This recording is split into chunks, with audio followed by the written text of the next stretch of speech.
दोस्तों मैंने आपसे कहा था कि इस मार्केट के ये जो एक रिवर्सल हमें मिला है, इसके बारे में मैं बहुत कॉन्फिडेंट नहीं हूँ।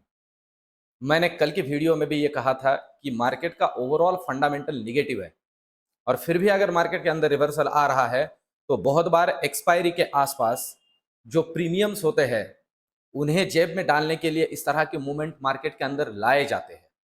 और ऑलरेडी निफ्टी अगर हम देखते हैं दोस्तों, तो बहुत ही अच्छा खासा डाउन था। तो एक इसे फॉलो ऑन बाइंग हम नॉर्मली कह सकते हैं, या एक डेड कैट बाउंस इसे कहा जा सकता है। देखिए, मार्केट का ओवरऑल फंडामेंटल जब तक ठीक ठाक नहीं होता, कुछ ठीक न्यूज नहीं आती, तब तक मार्केट के अंदर इस तरह का दबाव बना रहेगा। बहुत बड़े बाउंस बैक की अभी मार्केट के बारे में अपेक्षा हमने नहीं करनी चाहिए। दोस्तों, इस मार्केट के अंदर मैंने एक स्ट्रैटेजी के बारे में डिस्कस किया था आपसे कि स्कैल्पिंग की जा सकती है। दोस्तों, स्कैल्पिंग का मतलब होता है कि छोटे छोटे ट्रेड करना है। मतलब बहुत बड़े प्रीमियम के लिए ना करते हुए 10-20 रुपए के छोटे छोटे प्रीमियम लेते हुए मार्केट के अंदर आगे चलना है। और ये मार्केट जो होता है नॉर्मली दोस्तों, कॉल और पुट साइड दोनों साइड में हमें स्कैल्पिंग देता है, छोटे छोटे ट्रेड्स देता है। तो इसे ध्यान में रख के मार्केट के अंदर छोटे छोटे ट्रेड लीजिए दोस्तों। अभी मार्केट का ओवरऑल सिनेरियो वैसे देखा जाए तो निगेटिव है, ग्लोबल भी निगेटिव है और माइक्रो फैक्टर्स भी कुछ हद तक निगेटिव है। अब देखते हैं कि कल की मार्केट की ओवरऑल क्या टेंडेंसी हो सकती है। हफ्ते का हम कहते हैं कि इस वीक का आखिरी दिन किस तरह से मार्केट काम करेगा, निफ्टी बैंक निफ्टी के अंदर हमने क्या करना चाहिए। सबसे पहले दोस्तों, निफ्टी की लेवल्स आप यहां देख सकते हो। देखिए, ये जो ट्रेंड लाइन है, इसे मैं यहां से उठा के यहां पे रख देता हूं जो कि आज का ओवरऑल हम कह सकते हैं कि एक दिन भर का ट्रेड रहा। तो देखिए, मैंने आपके सामने इसे उठा के रख दिया है। देखिए, लेवल कितने अच्छे से काम करते हैं। अगर मैं ये सारी चीजें आपके सामने प्रैक्टिकली इसलिए कर रहा हूं दोस्तों, कि इसी तरह से आप चार्ट लगा के काम कर सकते हो। अब देखिए, ये आप देखते हो ये लेवल, इसके बाद में ये लेवल, और मैंने जस्ट कुछ भी नहीं किया है, चार्ट को उठा के रख दिया है आज के लो के पास। तो देखिए मार्केट किस तरह से लेवल्स को रिस्पेक्ट करता है। और अगर इस लेवल की अगर हम बात करें तो ये 17,300 का लेवल है। मैंने कुछ भी नहीं किया है। इतना सिंपल है दोस्तों। लेवल टू लेवल मैं इसीलिए कह रहा हूं कि काम कीजिए। बरोबर 17,300 पे आके वो रुक गया।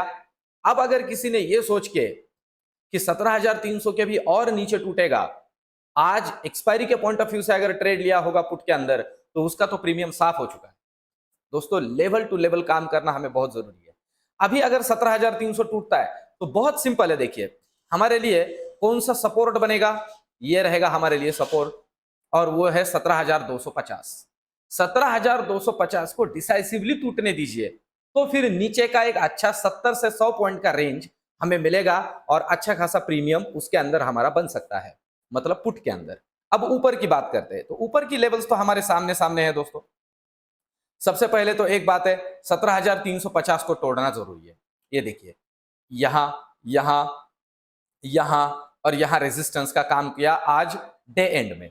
तो 17,350 को ऊपर तोड़ता है तो हमारे लिए पहला लेवल जो बनेगा, टारगेट बनेगा 17,400। और फिर अगर 17,400 को डिसाइसिवली तोड़ता है तो फिर बनेगा 17,470। 17,470 स्ट्रॉन्ग रेजिस्टेंस का काम करेगा। इस बात को भी ध्यान में रख के चलिए। 17,500 डिसाइसिवली क्रॉस करेगा तो ऊपर का मुंह मिलेगा शॉर्ट कवरिंग में, उसके सिवाय नहीं मिलेगा।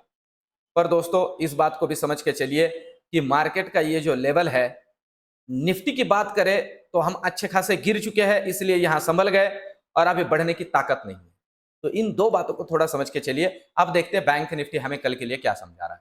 देखिए, बैंक निफ्टी का भी अगर मैं ये जो ट्रेंड लाइन है इसे उठा के यहाँ पे जो आज का हम कह सकते हैं कि लो है, जो क्लोजिंग था वही लो है, तो आप देख सकते हो दोस्तों, ये वो रेंज है जिस रेंज पे 2-3 दिन मार्केट इसी रेंज पे खेलता रहा, वो है 40,300 का रेंज। 40,300 को डिसाइसिवली तोड़ना जरूरी है, और मतलब आप कंसिडर कर लीजिए इस रेंज, और ये है 40,220। 40,220 को अगर बैंक निफ्टी नीचे डिसाइसिवली क्रॉस करती है तो प्रोबेबिलिटी है हमें दर्शन हो सकते हैं 40,070 के। मतलब यहां से 150 से 200 पॉइंट की रेंज मिल सकती है अगर बैंक निफ्टी इस लेवल को नीचे तोड़ती है, 40,220 को। अदरवाइज निफ्टी के बैंक निफ्टी के अंदर ज्यादा बियरिश नहीं होना है। और आप देख रहे हो दोस्तों, निफ्टी अच्छा खासा गिर रही है, पर बैंक निफ्टी बहुत ही हम कहते हैं कि कॉशियसली उसके अंदर गिरावट हो रही है, बैंक निफ्टी ज्यादा गिर नहीं रही है। तो इस बात को समझ के चलिए कि बैंकिंग सेगमेंट थोड़ा स्ट्रांग जो मूवमेंट है उसे स्ट्रेंथ को शो कर रहा है, पर देखिए बैंकिंग सेक्टर के अंदर दोस्तों फंडामेंटल और वीक होने की प्रोबेबिलिटी है। रीजन बहुत सिंपल से है, डॉलर इंडेक्स बढ़ रहा है, इसके अलावा इन्फ्लेशन का डेटा है, जीडीपी का डेटा बहुत बुरा आया है, और आगे चल के रेट ऑफ इंटरेस्ट बढ़ सकते हैं। इन सारी चीजों को ध्यान में रखना बहुत जरूरी है। अब नीचे की लेवल ये बनती है दोस्तों, ऊपर अगर निकले तो सबसे पहला हर्डल बनेगा ये, और वो है 40,500। 40,500 को बहुत ही डिसाइसिवली ऊपर क्रॉस कर देता है दोस्तों, तो फिर जाके हमें रेंज मिल सकता है 40,700। 200 पॉइंट का ऊपर भी रेंज मिलेगा अगर 40,500 को डिसाइसिवली तोड़ता है। तो इन लेवल्स को ध्यान में रख के इन्हीं लेवल्स पे काम कीजिए दोस्तों, क्योंकि आपको उसका प्रूफ भी मिल रहा है कि हाँ बराबर है यार, ये लेवल टू लेवल ही चल रहा है। अब चलते हैं ऑप्शन चेन का डेटा हमें क्या कह रहा है। ये नेक्स्ट एक्सपायरी है दोस्तों।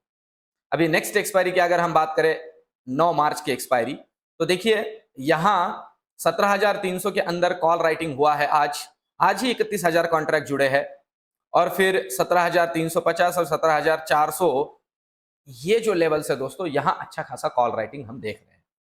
अब 17,400 के अंदर देखा जाए तो बहुत तगड़ा कॉल राइटिंग है। इसका मतलब ये होता है दोस्तों 17,400 बनेगा रेजिस्टेंस। मैंने कहा 17,400 बनेगा रेजिस्टेंस, और नीचे की अगर हम बात करें दोस्तों तो 17,300 बनेगा सपोर्ट अभी के लिए। तो मतलब 17,300 से 17,400 के बीच में कल का दिन झूल सकता है। ठीक है, मतलब इसी रेंज के बीच में नॉर्मली निफ्टी काम कर सकती है, ये प्रोबेबिलिटी, ये डेटा कह रहा है। अभी और अच्छा डेटा तो अभी बना ही नहीं है नेक्स्ट एक्सपायरी के पॉइंट ऑफ व्यू से। तो अभी चलते हैं बैंक निफ्टी की तरफ। बैंक निफ्टी हमें क्या कह रहा है, कल का ओवरऑल वीकेंड का जो मूवमेंट है बैंक निफ्टी के अंदर कैसा हो सकता है। तो ओवरऑल अगर हम ऑप्शन चेन का डेटा नेक्स्ट एक्सपायरी का देखते हैं दोस्तों, तो 40,500, देखिए इसीलिए मैंने आपको कहा है 40,500 को डिसाइसिवली तोड़ने दीजिए, 200 पॉइंट का रेंज मिलेगा। क्योंकि आज ही यहाँ 56,000 कॉन्ट्रैक्ट जुड़े, यहाँ 20, यहाँ 20, मतलब नियर अबाउट 1-1.5 लाख कॉन्ट्रैक्ट खड़े हैं जिनका शॉर्ट कवरिंग आएगा, और sharp up move bank Nifty के अंदर मिल सकता है टुवर्ड्स 40,700, 40,900। तो इस बात को थोड़ा ध्यान में रखना जरूरी है। अभी नीचे की अगर हम बात करें तो नीचे कुछ खास डेटा बना ही नहीं है। बैंक निफ्टी के अंदर 40,500 ही मेक या ब्रेक लेवल है। इसका मतलब यह हुआ कि बैंक निफ्टी के अंदर 40,500 के ऊपर बैंक निफ्टी झूल सकता है, वहीं खेल सकता है 40,500 से 40,400 के बीच में। तो इस तरह का बैंक निफ्टी का रेंज मिलता है, और साथ ही साथ निफ्टी का भी रेंज मिलता है। तो दोस्तों ये जो लेवल्स है इन्हें ही कंसीडर करते हुए मार्केट में काम कीजिए। अब मार्केट की इस गिरावट में आपको कहां निवेश करना चाहिए, मार्केट में ऐसे कौन कौन से स्टॉक्स है जो हमारे लिए एक अपॉर्चुनिटी का काम करते हैं आने वाले 1 से 1.5 महीने के लिए, इसके ऊपर आपके लिए मैं एक वीडियो लेके आऊंगा दोस्तों, जो स्टॉक्स आपको इक्विटी के अंदर बहुत अच्छा आपके पोर्टफोलियो में वैल्यू एडिशन कर सकते हैं। तो दोस्तों वो वीडियो मैं आपके लिए कल लेके आऊंगा, और साथ ही साथ ये मेरा चैनल, ये वीडियोस और ये मेरा इनिशिएटिव आपको कैसे लग रहा है कमेंट में जरूर लिखिए दोस्तों। इन वीडियोस को लाइक कीजिए, ये मेरा चैनल मोनेटाइज होने के कगार पे ही है। आपका ये सपोर्ट, आपका ये साथ मेरे लिए बहुत काम में आ रहा है दोस्तों। चैनल को सब्सक्राइब कीजिए और वीडियोस को लाइक कीजिए। मिलते हैं कल के वीडियो में, धन्यवाद।